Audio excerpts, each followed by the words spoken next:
ஆண்டவருடைய நாமம் மகிம்படுவதாக. உங்கள் யாவருக்கும் ஆண்டவராகிய இயேசு கிறிஸ்துவின் நாமத்தினாலே என் அன்பின் வாழ்த்துக்களை சொல்லிக்கொள்ள ஆசைப்படுகிறேன். ஆண்டவருக்கு மகிமுண்டாகட்டும். எனக்கு அருமையானவர்களே, இந்த நாளில் கூட சேஷமாக நல்ல ஒரு பாடத்தை கற்றுக்கொள்ள கர்த்தர் நமக்கு உதவி செய்வாராக.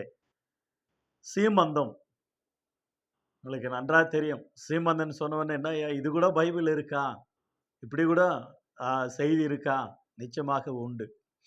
சீமந்தம் வளைகாப்பு விழா. சீமந்தம் வளைகாப்பு விழா. சீமந்தம் பிரேயர் மீட்டிங். எனக்கு அருமையானவர்களே, இந்த உலகத்தில் ஆண்டவராகிய தேவன் மனிதர்களை உண்டாக்கி மனிதர்களுக்கு ஒவ்வொரு நாளில் ஒவ்வொரு பாடங்களை கத்தர் கொடுத்து மகிழ்ச்சி ஆக்குகிறத நான் பார்க்கிறோம். அவருடைய சிருஷ்டிப்பில் ஆண்டவர் எப்படி மகிமைப்பட்டாரோ அவனமாக ஆண்டவருடைய சிருஷ்டியில நாம் இருக்கிறோம். நமக்கு ஒரு மகிழ்ச்சியும் ஆசீர்வாதமும் உண்டாகத்தக்கதாக கர்த்தர் நமக்கு நல்ல வழிகளையும் வாசல்களையும் ஆசீர்வாதமான காரியங்களையும் ஆண்டவர் பூமியில வைத்திருக்கிறார். இவைகளிலே ஒன்று குடும்பம். குடும்பத்தில் மிக முக்கியமாக பிள்ளைகள் சந்ததிகளாக தேவன் அதை தான் எதிர்பார்த்து ஆதியில மனிதனை சிருஷ்டித்தும் பொழுது ஆதியாகமம் 1ஆம் அதிகாரம் 27, 28 ஆகிய வசனங்களில் அதை கீழாக கூட வாசிக்கிறோம். மனிதனை தமது சாயலாக தமது ரூபத்தின்படியும் சிருஷ்டித்து அவர்களை ஆணும் பெண்ணுமாக சிருஷ்டித்து அவர்களை ஆசீர்வதித்து, நீங்கள் பழுகி பெருகி பூமியை நிரப்புங்கள், பூமி ஆண்டு கொள்ளுங்கள், பூமியில் உள்ளவைகள் எல்லாம் உங்களுக்கு ஆகாரமாக கொடுத்தேன், உங்களை ஆசீர்வதித்தேன் என்று ஆண்டவர் ஆசீர்வதித்ததை பார்க்கிறோம். எனவே அவனுடைய சந்ததிகள், உங்களுடைய சந்ததிகள் ஆண்டவர் ஆசீர்வதிப்பாராக என்று சொல்லப்படுகிற வார்த்தையா இருக்கிறது. சிலர் குடும்பங்களை சந்திக்கும் பொழுது, நல்லா இருக்கிறீங்களா, எப்படி இருக்கிறீங்க, உங்களுக்கு எத்தனை பிள்ளைங்க, உங்க குழந்தைங்க எத்தனை பேரு, உங்க பேர பிள்ளைங்க எத்தனை பேரு, எவ்வளவு படிக்கிறாங்க அப்படின்னு விசாரிப்பாங்க. எடுத்த உடனே எல்லா குடும்பங்களிலும் எல்லா தேசங்களிலும் எல்லா மனிதர்களும் எடுத்த உடனே நீங்க எவ்வளவு படிச்சிருக்கிறீங்க, எவ்வளவு சொத்து இருக்கு, எவ்வளவு சொந்த வீடு இருக்கு, நிலம் இருக்கு அப்படின்னாலாம் என்ன செய்ய மாட்டாங்க, கேட்க மாட்டாங்க. அது தோணாது. சில நேரங்களில் அது கேட்டாலும் அதுக்கு பிற்பாடு தான். பட் எடுத்த உடனே உங்களுக்கு எத்தனை பிள்ளைங்க என்று கேட்க ஆரம்பித்து விடுவார்கள். எனக்கு அருமையானவர்களே, குழந்தை பாக்கியம் ஒரு பெரிய ஆசீர்வாதம். கர்ப்பத்தை கர்த்தர் ஆசீர்வதித்து, கர்ப்ப கனிகளை கர்த்தர் ஆசீர்வதித்து, அந்த கர்ப்பத்தின் வழியாக சந்ததிகளை கர்த்தர் பெற்றெடுத்து அந்த சந்ததிகளை தேவனுக்காக ஒப்பு கொடுக்க வேண்டும். தேவன் நம்ம எல்லாரும் ஆண்டவருக்கு பிள்ளைங்க, நமக்கு ஏன் பிள்ளைங்க என்று சொல்லி பார்க்கும் பொழுது அந்த பிள்ளைகளெல்லாம் தேவனுக்காக வளர்ப்பதற்காக. ஆகவே ஒவ்வொரு குடும்பங்களிலே திருமணமான பிற்பாடு 8 மாதம் 9 மாதம் அல்லது 10 மாதங்கள் சீமந்தம் பண்ணுவார்கள், வளைகாப்பல். அந்த சீமந்தம் ஏன் பண்றாங்க அப்படின்னு நம்ம இந்தியாவில் கேட்டீங்கன்னாக்கா நிறைய சம்பவங்கள் உண்டு, நிறைய கதைகள் உண்டு, நிறைய காரணங்கள் உண்டு. அதுக்கு நிறைய சம்பவங்களை சொல்லுவாங்க. ஆனா நாம் தெரிந்து கொள்ள வேண்டிய ஒரு காரியம் என்னவென்றால், அந்த பெண்மணி ஆனவள் அற்புதமாக ஆண்டவர் சிருஷ்டிப்பில் மிக முக்கியமாக இருக்கக்கூடிய அந்த பிள்ளை பெற்றெடுக்கிற ஒரு பாக்கியம் யாருக்கும் கிடைக்காத ஒரு பாக்கியம் அது. ஆகவே ஆண்டவராய் தேவன் கொடுத்த அருமையான அந்த சீமந்தம் வளைகாப்பு விழா அல்லது பிரேயர் மீட்டிங் நாட்களிலே நாம் அவர்களை கர்த்தருக்குள்ளாக நாம் ஆண்டவருடைய வார்த்தைகளை சொல்லி ஜெபிக்கிறோம். அந்த பிள்ளைக்கு என்ன செய்வாங்கன்னா, தாய் வீடு சீமந்தம் மாதிரியா அந்த குழந்தைக்கு அருமையாக செய்வாங்க. முதல் பிறந்த குழந்தைக்கு அற்புதமாக அந்த சீமந்தம் வளைகாப்பு விழாவை சிறப்பாக நடத்துவாங்க. அவங்களுக்கு 10 மாதம்னாக்கா 9 மாதம் என்று சொன்னால் 9 வகையான ஆகாரங்கள், 9 வகையான ஸ்வீட்டு, 9 வகையான அவங்களுடைய அந்த பிள்ளைக்கு வேண்டிய அந்த விருப்பமான பொருட்களை கொண்டு வருவார்கள். அவர்கள் ஃப்ரூட்ஸு, பழம், ஆகாரங்கள், ஆடைகள், அப்படியாகி அவர்கள் உடுத்து கொள்ளுகிற காரியங்கள், சோப்பு, சீப்பு, கண்ணாடி, அவங்களுடைய அந்த அவங்க முகத்தில் அந்த பியூட்டிஷன் செய்யக்கூடிய காரியங்கள், இவைகள் எல்லாம் விதவிதமாக தாய் வீட்டிலிருந்து சீதனமாக வந்து அதை பார்க்கும் பொழுது அந்த கர்ப்பமாக இருக்கக்கூடிய பெண்ணானவள் ரொம்ப எல்லா துக்கத்தையும் மறந்து எல்லா துயரத்தையும் மறந்து, எல்லா கஷ்டத்தையும் மறந்து, எல்லா டென்ஷனையும் மறந்து, எல்லா வியாதிகளையும், எல்லா வேதனைகளையும் மறந்து, ஒரு பக்கம் சந்தோஷம், இன்னொரு சந்தோஷம், பிள்ளை எனக்கு ஆண்டவர் கொடுத்திருக்கிறார் என்ற சந்தோஷம். ஏனென்றால் அவங்க வாழ்நாள்ல மேடு பள்ளங்கள், கஷ்டங்கள், நஷ்டங்கள், வேதனைகள், துக்கங்கள், ஒருவேளை கணவன் மூலமா கஷ்டம், மனைவி மூலமா கஷ்டம், ஒருவேளை அவங்க வருமானத்தின் மூலமா கஷ்டம், நஷ்டங்கள், வேதனைகள், இவைகள் மூலமாக துக்கமா இருந்த அந்த கர்ப்பமா இருக்கிற அந்த தாய் இப்பொழுது மிகுந்த சந்தோஷம், சீமந்தம், வளைகாப்பு விழா, சொந்த பந்தங்களெல்லாம் கூடி, பிள்ளைகள், பெற்றோர்கள் அநேகர் கூடி, ஊழியக்காரர்கள் கூடி, சபையார் கூடி, அந்த பிள்ளைக்காக ஜெபிக்கும் பொழுது என் கர்ப்பத்தை கர்த்தர் ஆசீர்வதிக்கணும் என்று சொல்லி ரொம்ப சந்தோஷப்படுவாங்க. ஆகதான் 1 சாமுவேலின் புஸ்தகம் அன்னாளை குறித்து நாம் பார்க்கிறோம். அற்புதமாக 1 சாமுவேலின் புஸ்தகம் 1ஆம் அதிகாரம் 10ஆம் வசனம் 11ஆம் வசனத்துல அன்னாள் மலாடியா இருந்தார்கள். கர்த்தரிடத்துல கேட்டாங்க பிள்ளை. கர்த்தர் தான் கொடுக்கிறவர் பிள்ளைகளை. கர்த்தரிடத்துல கேட்டாங்க. 2வதாக 1ஆம் அதிகாரம் 20ஆம் வசனத்துல கர்த்தருக்கென்று கேட்டார்கள். 1ஆம் அதிகாரம் 28ஆம் வசனத்துல கர்த்தருக்கென்று கொடுத்தார்கள். அன்னாள் கர்த்தரிடத்துல கேட்டாங்க, கர்த்தருக்கென்று கேட்டாங்க, கர்த்தருக்கே ஒப்பு கொடுத்தாங்க. எனக்கு அருமையான பிள்ளைகளை அருமையான தேவச்சனமாகிய நம்முடைய வாழ்க்கையில அன்னாளை போல நம்முடைய வாழ்க்கை வாழணும் என்பது ஞாபகப்படுத்தும் ஒரு ஜெப கூட்டமாக சீமந்தம், வளைகாப்பு விழா நாம் மறந்துவிடக் கூடாது. சீமந்தம் பிரேயர். எனக்கு அருமையானவர்களே, மலாடிய சந்தோஷமாக பிள்ளை தாட்சியாக்கி வீட்டிலே குடியிருக்க பண்ணுகிறார் என்று சங்கீதம் 113ஆம் சங்கீதம் 9ஆம் வசனம் மலாடிய சந்தோஷமான பிள்ளை தாட்சியாக்கி வீட்டிலே குடியிருக்க பண்ணுகிறார். அல்லேலூயா! எவ்வளவு அற்புதமான ஒரு வார்த்தை. ஏசாயா புஸ்தகம் 54ஆம் அதிகாரம் 1ஆம் வசனம், பிள்ளை பெறாத மலாடியே மகிழ்ந்து பாடு, கர்ப்ப வேதனை படாதவளே கம்பீரமாய் பாடி ஆனந்த சத்தமிடு. வாழ்க்கைப்பட்டவளுடைய பிள்ளைகளை பார்க்கலும் அநாத ஸ்திரீனுடைய பிள்ளைகள் அதிகம் என்று கர்த்தர் சொல்லுகிறார். இவ்வளவு அற்புதமான ஒரு வார்த்தை. பைபிள்ல மலாடியாக இருந்த, அதாவது கர்ப்பம், அவர்களுடைய பிள்ளை பெறாம கர்ப்பம் அடைக்கப்பட்ட நிலையில் இருந்த தாய்மார்கள் சிலர் பேர் உண்டு பைபிள்ல. ரெபேக்காளை குறித்து பார்க்கிறோம். ஆதியாகமம் 25ஆம் அதிகாரம் 21ஆம் வசனத்துல மலாடியா இருந்த தன்னுடைய மனைவிக்காக ஈசாக்கு ஜெபம் பண்ணினார். ராகேலை குறித்து பார்க்கிறோம்.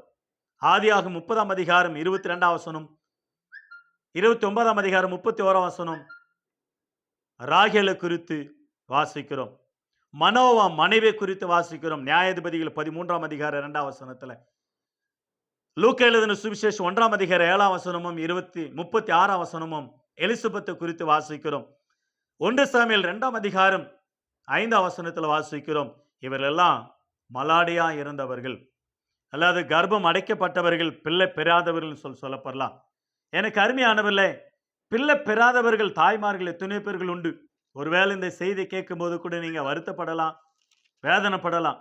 ஆனா ஆண்டவர் உங்களுக்கு குறித்து சொல்லப்படுகிற ஒரு காரியம் என்னவென்றால், உங்களுக்கு பிள்ளைகளை கொடுத்தால் உங்களுக்கு வேலை உண்டுன்னு அர்த்தம். உங்களுக்கு பிள்ளைங்க இல்லைன்னாக்கா உங்களுக்கு வேலை குறைவுன்னு அர்த்தம். ஆகவே பிள்ளைகளை கொடுத்தாலும் அவருடைய வேலைக்கே தான், கொடுக்காவிட்டாலும் அவருடைய இஷ்டம்தான். அதனால நாம் தைரியமாக சந்தோஷமாக ஆண்டவர் உமக்கு மகிமைன்னு சொல்ல வேண்டும். அன்னால் அருமையாக ஆண்டவருடைய சமூகத்தில் கேட்டு பெற்றுக்கொண்டார்கள். நீங்களும் கேட்டால் ஆண்டவர் தருகிறவராக இருக்கிறார்.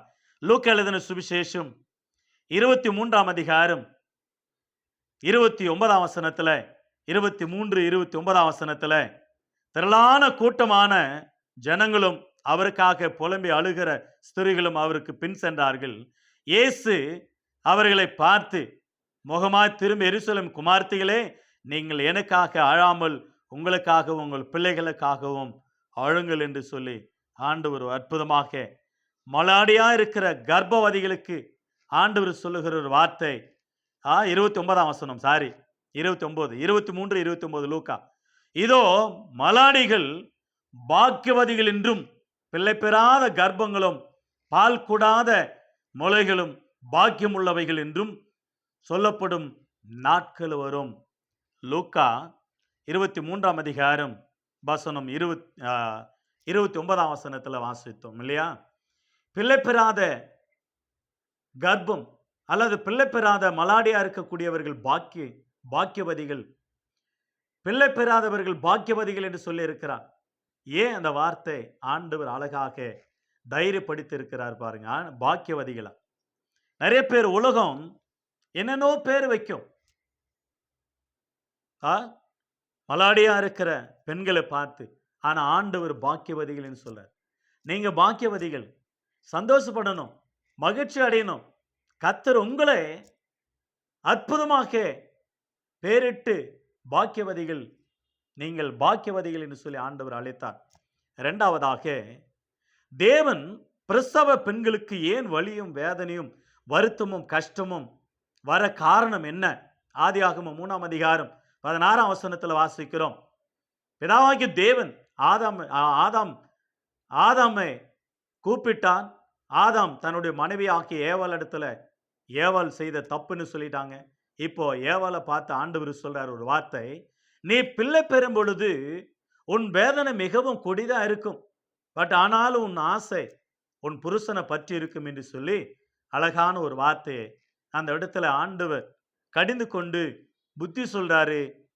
ஒரு கடினமான ஒரு வார்த்தையும் வேதனை பெருகும் என்று சொல்றார். ஆகவே தான் கர்ப்ப பெண்களுக்கு வளைகாப்பு விழா, சீமந்தம் விழா, ஒரு ஜப கூட்டம் வைத்து சந்தோஷப்படுத்துவார்கள். அவங்களுடைய வேதனை அதிகமாக பெருகும் பொழுது. ஏன் காரணம்? ஆண்டவருடைய வார்த்தையை கேட்காமல் பிசாசுனுடைய வார்த்தையை கேட்டு பிசாசுக்கு கீழ்ப்படிந்ததுனால தேவன் ஒரு பாடத்தை, ஒரு புத்தியை கற்றுக் கொடுக்கத்தக்கதாக ஒரு பாடத்தை கற்றுக் கொடுத்தார். நீங்கள் கீழ்ப்படிய வேண்டும். யாருக்கு கீழ்ப்படிய வேண்டும், எப்படி கீழ்ப்படிய வேண்டும் என்று ஒரு பாடம் கற்றுக் கொடுத்து அதோடு கூட ஒரு மகிழ்ச்சியும் ஆண்டவர் கற்பித்தார். லூக்கா யோவான் எழுதின சுவிசேஷம் 16ஆம் அதிகாரம் 20-21 வாசிக்கிறோம். கிறிஸ்துவலாகிய நாம் எப்பொழுதுமே உங்கள் துக்கம் சந்தோஷமாக மாறு என்று வாக்கியத்தை அந்த வாக்கியத்தை தான் நம்ம பேனர்களில், பாம்ப்லெட்டில் நாம் அதிகமாக வீடுகளில் கூட வச்சிருப்போம். அது கீழே 21 வசனத்தில், ஒரு ஸ்திரீயானவள் கர்ப்பவதியா இருந்து ஒரு பிள்ளை பெற்று வேதனையோடு துக்கத்தோடு ஒரு ஆண் பிள்ளையை உலகத்துக்கு நான் பெற்றெடுத்தேன், ஒரு குழந்தையை பெற்றெடுத்தேன் உலகத்தில் என்று சொல்லி அவள் அந்த வேதனை நீங்கி சந்தோஷப்படுவாளாம். அந்த வேதனை துக்கம் நீங்கி சந்தோஷப்படுவாளாம். எவ்வளவு அருமையான ஒரு வார்த்தை ஆண்டவர் எழுதி வைத்திருக்கிறார். ஆகவேதான் ஏசாயா 60ஆம் அதிகாரம் 20ஆம் வசனத்துல, இனி சூரியன் உனக்கு உதிப்பதில்லை, இருள் உன்மேல் வருவதில்லை. வெளிச்சம்தான், ஒரு பக்கம் துக்கம் தான், ஒரு பக்கம் இருள் தான், ஆனாலும் கர்த்தர் உன்மேல உதிப்பார். உங்கள் துக்க நாட்கள் முடிந்து போகும். நம்முடைய துக்க நாட்கள் முடிந்து போகுமா? துக்கம் விலகி போகும். ஒரு ஆண் குழந்தை பிறந்ததுனால, ஒரு குழந்தை பிறந்த நிமித்தமாக உங்களுக்கு சந்தோஷம், மகிழ்ச்சி.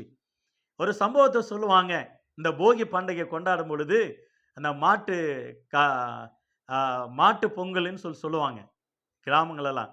ஏன் இதை செய்கிறீங்கன்னு சொல்லி நான் கேட்டேன் சிறுவனா இருக்கும் பொழுது. அப்பொழுது சொன்ன, நானும் செஞ்சிருக்கிறேன்.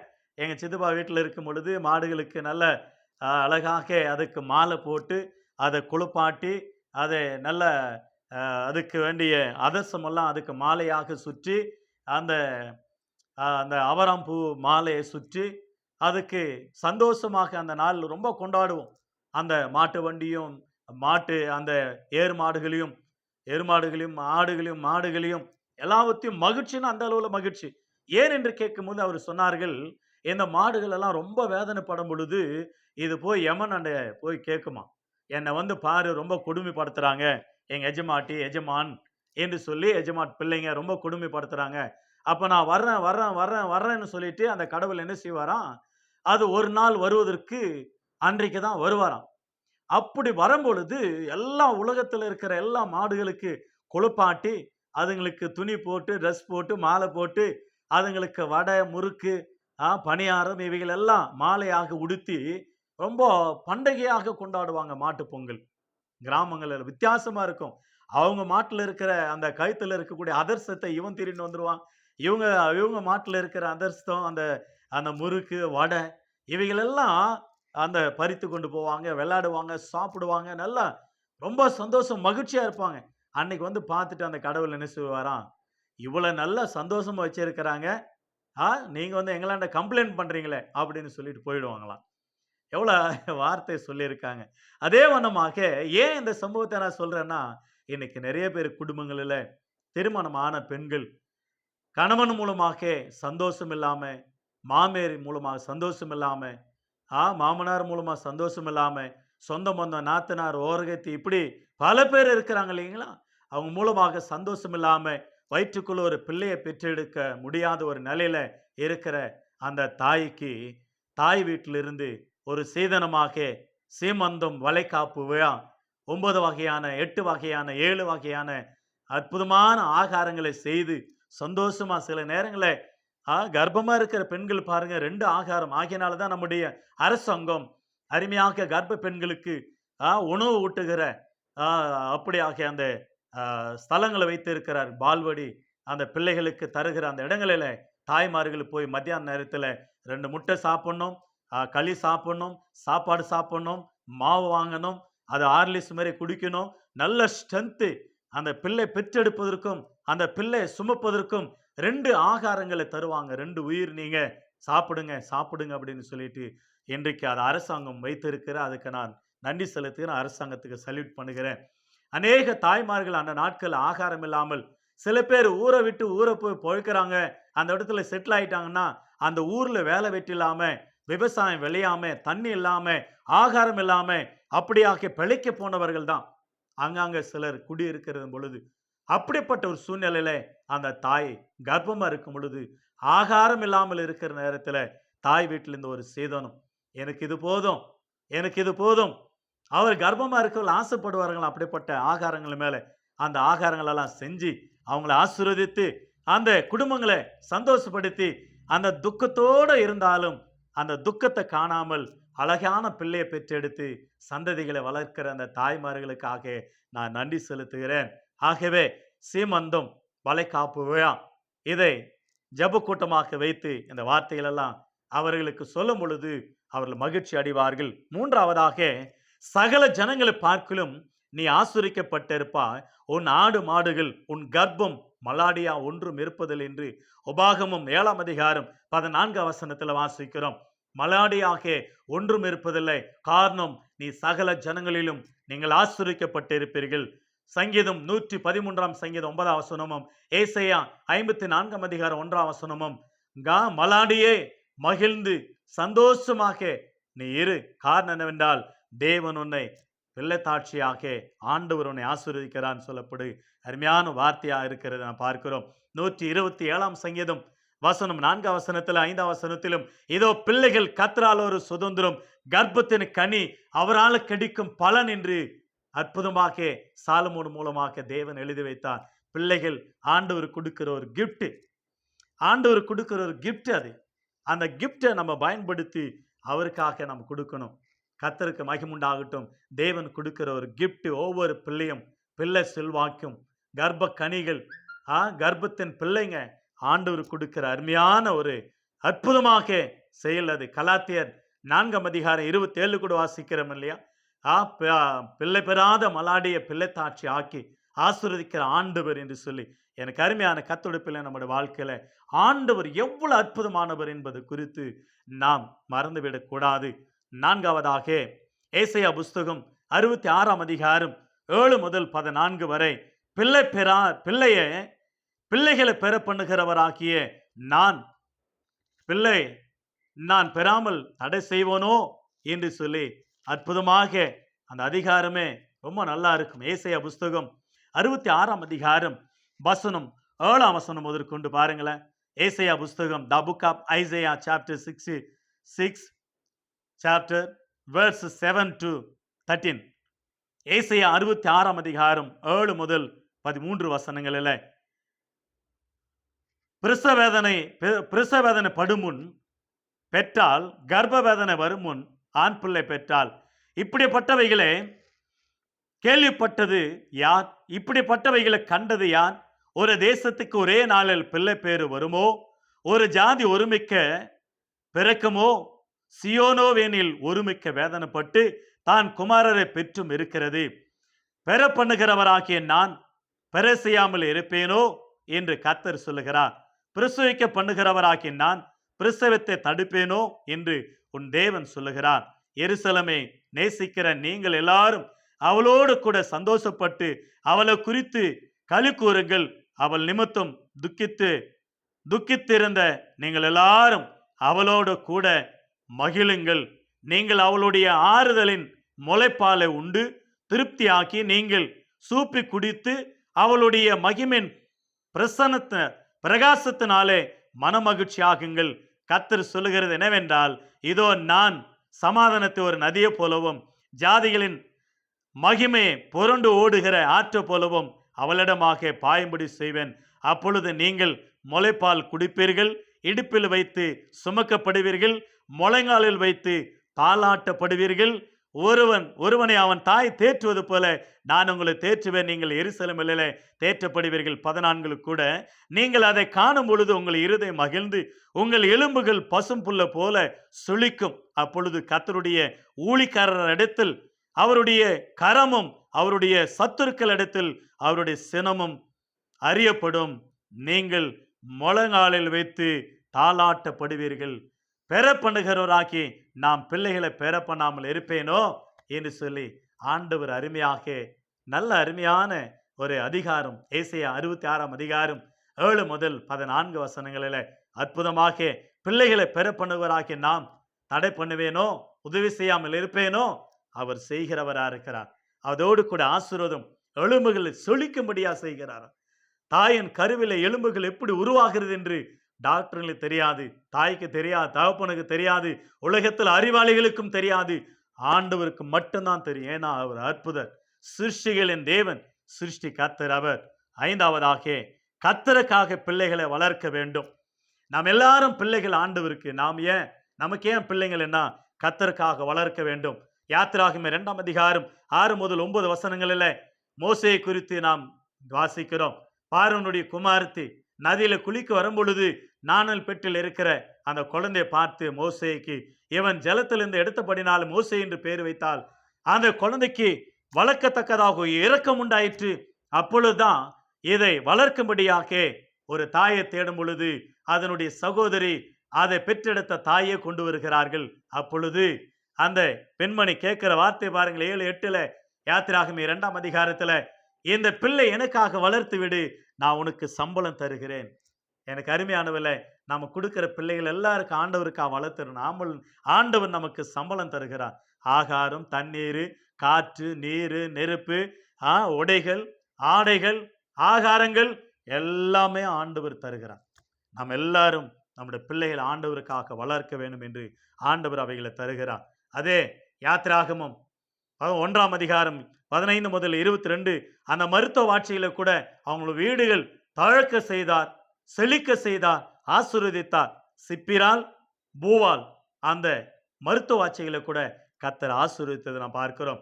ஆகவே உபாகமம் 6 அதிகாரம் 6 முதல் 9 வசனங்களில் அந்த வார்த்தையில் சொல்லப்படுகிறது, இன்றை நான் விதைக்கிற கட்டளைகளை உன் இருதயத்தில் வைத்துக் கொண்டு உன் பிள்ளைகளுக்கு நடக்கும் பொழுது, உட்காரும் பொழுது, எழுந்திருக்கும் பொழுது பேசு, போதி, டீச் பண்ணு. அந்த பிள்ளைகளை ஆண்டவருக்குள்ள வளர்க்க வேண்டுமா? ஆகதான் மனோவா மனைவியும் நியாயாதிபதிகள் 13 அதிகாரம் 12 வசனத்துல நீங்க சொன்ன வார்த்தை நிறைவேறும் பொழுது அந்த பிள்ளையை நாங்க எப்படி வளர்க்க வேண்டும், எப்படி நடத்த வேண்டும் என்று நியாயாதிபதிகள் 13:12 அருமையாக தாயும் தகப்பனும் ஜெபிக்க ஆண்டவருடைய சமூகத்தில் ஆலோசனை கேட்கிறத பார்க்கிறோம். நீதிமொழிகள் 22 அதிகாரம் 6 வசனத்துல பிள்ளை ஆண்டவன் எந்த வழியில நடத்த வேண்டுமோ பிள்ளையாண்டவனை நடக்க வேண்டிய வழியில நடத்தி முதிர் வயதிலும் அவன் அதை விட்டு விடான் என்று சொல்லப்படுகிறது. 15 வசனத்துல கூட பிள்ளையின் நெஞ்சில மதியனும் ஒட்டி இருக்கும், அதை அந்த நெஞ்சை பெறம் என்றதுனால நீங்கள் அதை அகற்றி அவனை ஆசீர்வதிங்கள் சொல்லப்படுகிறது. 5 வளையாது 50 வளையாதுன்னு சொல்லுவாங்க. ஆகவே பிள்ளையை தண்டித்து நடக்க வேண்டிய வழியில நடத்தணும். அதே நீதிமொழிகள் 23 அதிகாரம் 13 வசனம், 14 வசனம், 22 வசனம், 24 வசனம், 25 வசனத்தில் வாசிக்கிறோம். பிள்ளையை தண்டியாமல் விடாதே, பெருமனால் அடித்தால் அவன் சாகான், அவன் ஆத்துமா பாதாளத்துக்கு போகாதபடிக்கு நீ தப்பு வைக்கிறார். உன் தாயும் தகப்பனையும் அசட்டை பண்ணாதே இருப்பாயாக. ஞானமுள்ள பிள்ளை பெற்றதுனாலே தாயும் தகப்பனும் மகிழ்ந்து இருப்பார்கள். அந்த பிள்ளை நிமித்தமாக பெற்றோர்கள் சந்தோஷம், பிள்ளைகள் சந்தோஷம். அந்த வார்த்தைகள் அற்புதமா இருக்கிறத பார்க்கிறோம். ஆறாவதாக, பாக்கியவதிகள் பெண்கள் கர்ப்பமும் பாலும் ஆண்டவர் அவங்களுக்கு கொடுத்து அந்த தன்மையை அற்புதமாக்கி ஆண்டவர் அவங்களை ஆசீர்வதித்து இருக்கிறார். ஆகவே எனக்கு அருமையானவில்லை, அந்த தாய்க்காக சீமந்தம் வளைகாப்பு விழா நடக்கும் பொழுது அந்த தாயை வாழ்த்துவாங்க, ஸ்வீட்டு கொடுத்து வாழ்த்துவாங்க, பலவிதமான ஆகாரம் கொடுத்து வாழ்த்துவாங்க, ஆடைகளை கொடுத்து வாழ்த்துவாங்க, சில பொருட்களை அலங்கரித்து அவங்க வாழ்த்துவாங்க. அநேகர் கிரீட்டிங்ஸ் சொல்லுவாங்க பாருங்க, கங்கராச்சுலேஷன், வாழ்த்துக்கள், மணமகளே வாழ்த்துக்கள், உன் கர்ப்ப கனி ஆசீர்வதிக்கப்படுவதாக என்று வாழ்த்துவாங்க பாருங்க. ஆகவே லூக்கா 11ஆம் அதிகாரம் 27, 28 வாசிக்கிறோம். அற்புதமான ஒரு வார்த்தையை என்ன சொல்லி அந்த வார்த்தை சொல்லப்படுகிறதால், ஆண்டவராக இயேசு கிறிஸ்தானவர் ஊழியம் செய்கிற நாட்களிலே, அந்த நாட்கள் அற்புதமாக ஒரு தாய் அற்புதமாக அந்த வார்த்தை சொல்லுகிறதே, அவர் இவைகளை சொல்லுகையில் ஜனக்கூட்டத்திலிருந்து ஒரு ஸ்திரீ அவரை நோக்கி, உம்மை சுமந்த கர்ப்பமும் நீர் பாலுண்ட முளைகளும் பாக்கியம் உள்ளவைகள் என்று சத்தமிட்டு சொன்னால், அதற்கு அவர், அப்படியானால் தேவனுடைய வார்த்தை கேட்டு அதை காத்துக் கொள்ளுகிறவர்கள் அதிக பாக்கியவான்கள் என்று சொன்னார். உன்னை பெற்றெடுத்த தாய் கர்ப்பம், பால் ஒன்று கொடுத்த அந்த தாய் பாக்கியம் என்று சொன்ன அந்த பெண்ணுக்கு இயேசு சொன்ன ஒரு வார்த்தை, அதை காட்டிலும் ஆண்டவருடைய வார்த்தை காத்துக்கொள்ள ஒரு பாக்கியவான்கள் என்று சொன்னார். ஆகேதான் 2 தீமோத்தேயு 1ஆம் அதிகாரம் 4ஆம் வசனம் 5ஆம் வசனத்துல அருமையான தீமோத்தேயுனுடைய பாட்டியும் தாயும் அற்புதமாக அந்த தீமோத்தேயுக்கு விசுவாசத்தை ஊட்டி வளர்த்ததாக நாம் பார்க்கிறோம். எவ்வளவு அற்புதமான ஒரு வார்த்தை பாருங்க. அந்த விசுவாசம் முந்தி உன் பாட்டியாகிய லோவேசலுக்குள்ளும் உன் தாயாகிய ஐநேக்கியாளுக்குள்ளும் இருந்தது, நிலைத்திருந்தது, அது உன்னுக்குள்ளும் இருக்கிறது. அந்த விசுவாசம் நிலையானது, மாயமற்றது, மாயமில்லாதது, உண்மையான விசுவாசம் என்று சொல்லி தீமோத்தேயுவை அப்போஸ்தலன் பவுலானவர் வாழ்த்துகிறத பார்க்கிறோம். தேவனுடைய வார்த்தையை ஊட்டினார்கள், தேவனுடைய பிள்ளையாக வளர்த்தார்கள், தேவனை விசுவாசிக்கிற விசுவாசம் ஊட்டி வளர்த்தார்கள், கர்த்தர் பேரில் அன்பு வைத்து கர்த்தருக்காக வாழ வேண்டும் என்று சொல்லி அருமையாக பிள்ளைகளை வளர்த்த அந்த தாய்மார்கள். ஒரு மோசேயினுடைய தாய் விசுவாசத்தில் அந்த தாய் வளர்த்தார்கள். எபிரேயர் 11ஆம் அதிகாரம் 27 முதல் சில வாக்கியங்களை வாசிக்கிறோம். அவனமாகவே தீமோத்தேயுனுடைய தாய் பாட்டி வளர்த்ததை பார்க்கிறோம். குழந்தைங்களுக்கு, சின்ன குழந்தைங்களுக்கு அந்த ஏனையில போட்டு தாளாட்டும் போது சொல்லுவாங்க, ஆறாரோ ஆறாரோன்னு சொல்லி பாடலாம் பாடுவாங்க. ஆனா ஒரு குழந்தை என் பாட்டி பாடின பாட்டை பாட்டமான்னு சொல்லிச்சான் சர்ச்சில். பாடுன்னு சொல்லும் பொழுது ஆதியாகமோ இல்லை யாத்திராகமோ லேபரியாகமோ எண்ணாகமோ உபாகமோ நியாயாதிபதிகள் யூத்து சங்கீதம் அப்படின்னு பாட்டு பாடினாங்களே. இது பாட்டல்லப்பா, பைபிள் 66 புஸ்தகங்கள் பேர். அதுதான் எங்க பாட்டி என்னை தூங்க வைக்கும் போதெல்லாம் பாடுவாங்க. எவ்வளவு அருமையான ஒரு வார்த்தை. நீங்க எந்த பாட்டை பாடி உங்க பிள்ளைங்களை தூங்க வைக்கிறீங்க என்பதை குறித்து சிந்திக்க வேண்டும். கடைசியாக 7ஆவதாக வாழ்த்துக்கள். சீமந்தம் வளைகாப்பு விழாக்களில் நடக்கிற அருமையான கர்ப்பமா இருக்கிற கர்ப்ப பெண்களுக்கு வாழ்த்துக்கள், வாழ்த்துக்கள், வாழ்த்துக்கள். ஆகவே அந்த வாழ்த்துக்கள் ஆதியாகமம் புஸ்தகம் 24ஆம் அதிகாரம் 60ஆம் வசனத்துல ரெபெக்காலை வாழ்த்துகிறத பார்க்கிறோம். நீ கோடான கோடி பெருகவாயாக, உன் பிள்ளைகள் உன் சந்ததிகள் சத்துருக்களுடைய வாசல்களை சுதந்திரித்துக் கொள்வார்களாக என்று வாழ்த்துகிறத பார்க்கிறோம். ஆதியாகமம் 17ஆம் அதிகாரம் 16ஆம் வசனத்துல சாரால வாழ்த்துகிறத பார்க்கிறோம். ஆதியாகமம் 22ஆம் அதிகாரம் 17ஆம் வசனத்துல ஆபிரகாமை குடும்பத்தை வாழ்த்துகிறத பார்க்கிறோம். ஆதியாகமம் 28ஆம் அதிகாரம் 14ஆம் வசனத்துல யாக்கோபை வாழ்த்துகிறத பார்க்கிறோம். வாழ்த்துக்கள். பிள்ளைகளை பெற்றெடுக்கிற தகப்பமார்களுக்கும் தாய்மார்களுக்கும் வாழ்த்துக்கள். அதோடு கூட 3 யோவான் 2ஆம் வசனத்துல பிரியமானவனே, உன் ஆத்மா வாழ்கிறது போல நீ எல்லாவற்றிலும் வாழ்ந்து சுகமா இருக்கும்படியா உனக்கா வேண்டுகிறேன். வாழ்த்துக்கள், கிரீட்டிங்ஸ். சீமந்தம் நடத்துகிற, சீமந்தத்தில் கலந்து கொள்ளுகிற அனைவரும் அந்த பெண்ணை வாழ்த்துவார்கள். ஆகவே சீமந்தம் வளைகாப்பு விழா, சீமந்தம் பிரேயர் மீட்டிங், அருமையான இந்த வளைகாப்பு விழாவில் இருக்கிற அருமையான கர்ப்ப பெண்ணுக்கு இயேசுவின் நாமத்தை நான் வாழ்த்துகிறேன். கர்த்தர் உங்களை ஆசீர்வதிப்பாராக. கர்த்தர் உங்களை கர்ப்பத்தை ஆசீர்வதிப்பாராக.